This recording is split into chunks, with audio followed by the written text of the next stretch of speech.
Chapter 33. The Plan of Salvation. Sorrow filled heaven, as it was realized that man was lost and that the world which God had created was to be filled with mortals doomed to misery, sickness, and death, and there was no way of escape for the offender. The whole family of Adam must die. I saw the lovely Jesus, and beheld an expression of sympathy and sorrow upon his countenance. Soon I saw him approach the exceeding bright light which enshrouded the Father. Said my accompanying angel, "He is in close converse with his Father." The anxiety of the angel seemed to be intense while Jesus was communing with his Father. 3 times he was shut in by the glorious light about the Father, and the 3rd time he came from the Father, his person could be seen. His countenance was calm, free from all perplexity and doubt, and shone with benevolence and loveliness, such as words cannot express. He then made known to the angelic host that a way of escape had been made for lost man. He told them that he had been pleading with his Father, and had offered to give his life for a ransom, to take the sentence of death upon himself, that through him man might find pardon, that through the merits of his blood and obedience to the law of God they could have the favor of God, and be brought into the beautiful garden, and eat of the fruit of the tree of life. At first the angels could not rejoice, for their commander concealed nothing from them, but opened before them the plan of salvation. Jesus told them that he would stand between the wrath of his Father and guilty man, that he would bear iniquity and scorn, and but few would receive him as the Son of God. Nearly all would hate and reject him. He would leave all his glory in heaven, appear upon earth as a man, humble himself as a man, become acquainted by his own experience with the various temptations with which man would be beset, that he might know how to succor those who should be tempted, and that finally, after his mission as a teacher should be accomplished, he would be delivered into the hands of men, and endure almost every cruelty and suffering that Satan and his angels could inspire wicked men to inflict. That he should die the cruelest of deaths, hung up between the heavens and the earth as a guilty sinner. That he should suffer dreadful hours of agony, which even angels could not look upon, but would veil their faces from the sight. Not merely agony of body would he suffer, but mental agony, that with which bodily suffering could in no wise be compared.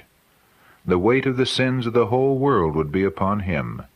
He told them that he would die and rise again the 3rd day, and would ascend to his Father to intercede for wayward, guilty man.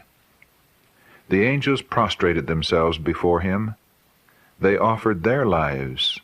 Jesus said to them that he should by his death save many, that the life of an angel could not pay the debt. His life alone could be accepted of his Father as a ransom for man.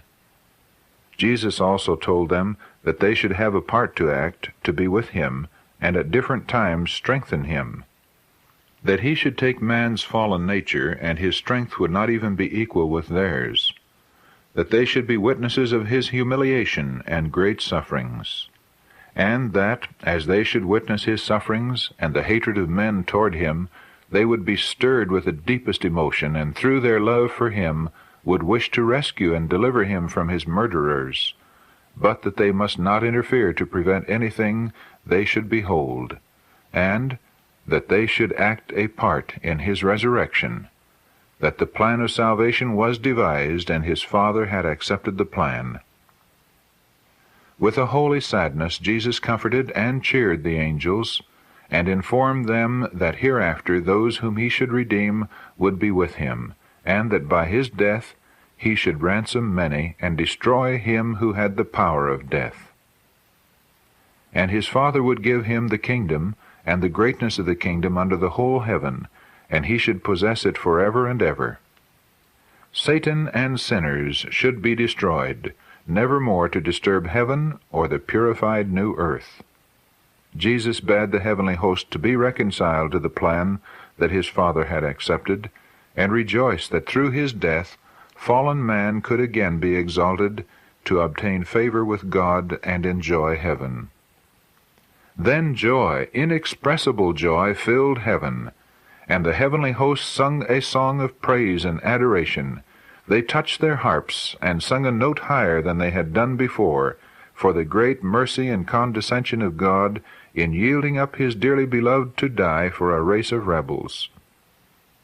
Praise and adoration were poured forth for the self-denial and sacrifice of Jesus, that he would consent to leave the bosom of his Father and choose a life of suffering and anguish, and die an ignominious death, to give life to others. Said the angel, "Think ye that the Father yielded up his dearly beloved Son without a struggle? No, no. It was even a struggle with the God of heaven, whether to let guilty man perish, or to give his beloved Son to die for him." Angels were so interested for man's salvation that there could be found among them those who would yield their glory and give their life for perishing man. But, said my accompanying angel, that would avail nothing. The transgression was so great that an angel's life would not pay the debt. Nothing but the death and intercessions of his Son would pay the debt, and save lost man from hopeless sorrow and misery. But the work of the angels was assigned them to ascend and descend with strengthening balm from glory, to soothe the Son of God in his sufferings and minister unto him. Also, their work would be to guard and to keep the subjects of grace from the evil angels, and the darkness constantly thrown around them by Satan. I saw that it was impossible for God to alter or change his law, to save lost perishing man.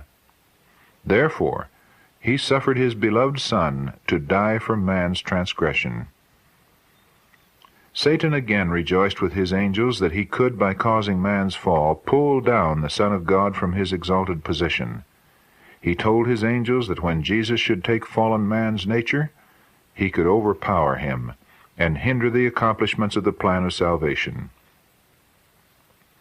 I was shown Satan as he once was, a happy, exalted angel.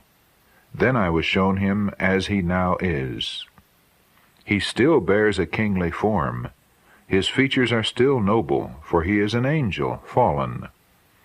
But the expression of his countenance is full of anxiety, care, unhappiness, malice, hate, mischief, deceit, and every evil. That brow which was once so noble, I particularly noticed.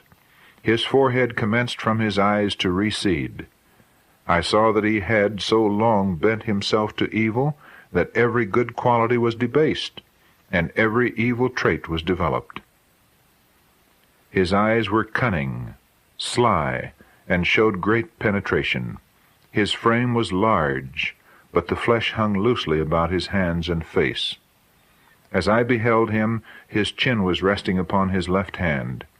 He appeared to be in deep thought. A smile was upon his countenance which made me tremble. It was so full of evil and satanic slyness. This smile is the one he wears just before he makes sure of his victim, and, as he fastens the victim in his snare, this smile grows horrible.